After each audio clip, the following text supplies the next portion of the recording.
Are women being silenced on LinkedIn? It comes as a Melbourne-based LinkedIn coach claims the platform's algorithms actually impacting women's reach.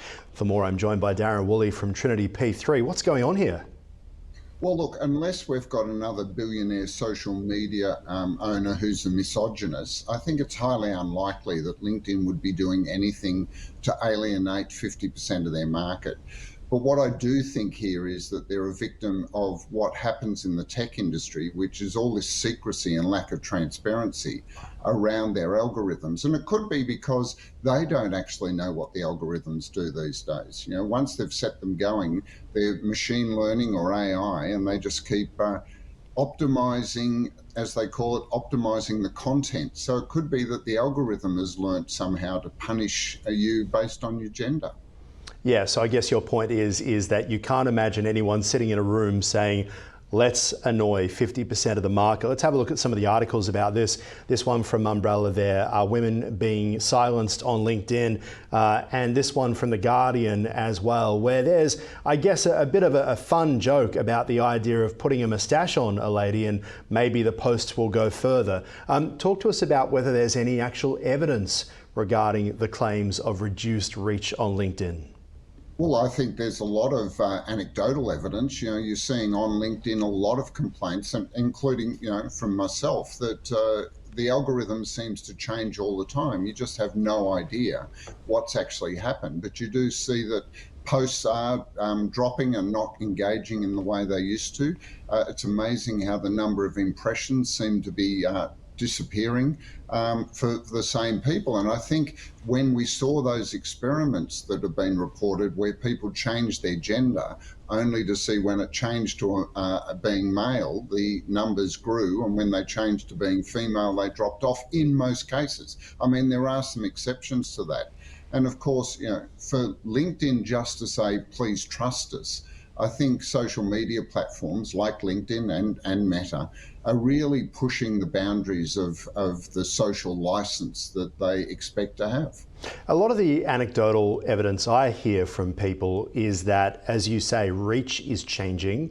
And do you think that the algorithm changes occur because in the end, these are companies that make all their money, at least 90% of it, from advertising. And the idea is if you want to get your message out there, boost your post. Yeah, look, and you have to say these businesses are there to make profit. They're nearly all publicly listed. They've got shareholders that want returns. But you also have to ask, do they have a responsibility for actually helping to get a diversity of voices out there? You know, is the danger for social media platforms that if they just go down this path of amplifying the ones that get the most attention, do we end up with a what's called a dumpster fire like Twitter's become, or X as it's called now? You know, and that's the danger when you just want to get engagement. Engagement can be easily built by getting anger and frustration and polarizing people. LinkedIn is meant to be a very professional platform. I mean, it has become more social since the pandemic, where people were sharing a lot more on it from their personal life. But it's a place, a B2B place, where professionals are meant to connect. If the algorithm is driving this, punishing some people and boosting others, the danger that they have to watch out for is they'll end up with content that's just alienating and polarizing everyone. Yes, alienating, but also written by AI. I don't know about you, but LinkedIn is becoming one of those places where I kind of have to look through like I'm watching an emergency procedure, because it's becoming so hard to not be horrified by what you're witnessing. It kind of went from, as you say, professional place to look at me, look at me, look at me, look what I'm doing, this is so exciting, to now I'm filming a car video, to now I've got AI writing a post. What do you think about the direction that LinkedIn is at the moment? Look, I think they're boosting things that they're saying are popular, but are they actually boosting things that are improving business? And I'm not sure they are. I know in my own case, sharing that I did a speaking engagement, a keynote or a panel somewhere, gets a lot more engagement than when I'm sharing some insight into how to get better results from marketing or procurement. So, I'm not sure it's actually doing the job. It may be looking at the numbers as far as the number of people liking things. Interestingly, seems to be erring on the side of positivity. You know, they Yes. like a celebration, they like a Yes. humble brag, they like a success story, which is different to some of their competitors in things like Facebook and Instagram and Twitter. Yes, it's X. such and such has a new job or has opened a new office or has gone on a holiday or tripped and fell and hit their face. It seems to be more about being seen to be doing something than actually doing something, and what comes from that as well. We have to be really clear though, it is still a really important tool, isn't it? Particularly for women to continue Oh, sharing content on LinkedIn.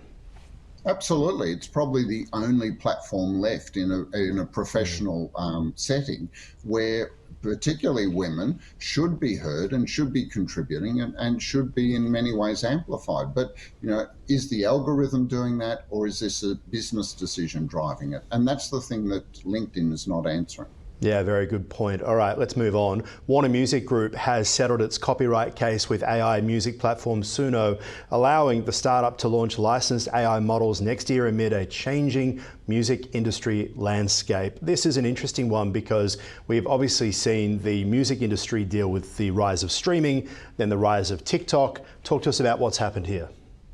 Well, and we're also seeing IP and copyright being challenged in a lot of areas. You know, we've got authors when they Google scanned all their books, you know, news publishers with the AI summaries, and now we've got the music composers and publishers. The difference here is that, you know, there's not many composers throughout history, whether you think of Lennon McCartney or even Taylor Swift more recently, or John Williams in movie composing, who have not been inspired by those that have gone before them. And so it'll be interesting to see how the courts land on this. And perhaps that's why the publishers, the music publishers, are not going to court, because in many ways, musicians and composers get their inspiration by those that have gone before them. The difference is you breach copyright if you compose something that sounds very much like something that has gone before, and, you know, which we saw with Men at Work. And I was about to say, yes, Down Under and Kookaburra sat on the old gum tree. Yes, it's a funny one, isn't it? Because as you say, and John Williams is a classic, he speaks openly about how he was influenced by the classics there as well and brought that into the movie world as well. How do you see the settlement impacting, though, AI music creation models? Well, I think what we should see is that musicians and composers should have the right to opt in and opt out, first of all.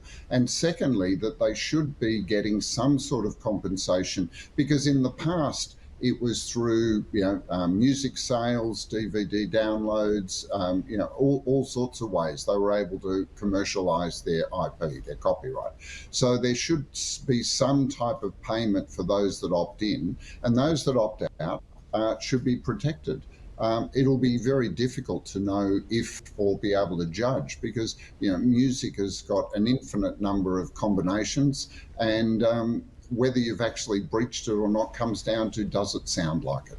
Yeah, very much. That is a really good point. Does it sound like it? And if you notice that it does, what can you do about it? I mean, you think about the case, as you mentioned, Men at Work. That was a huge case and very controversial at the same time.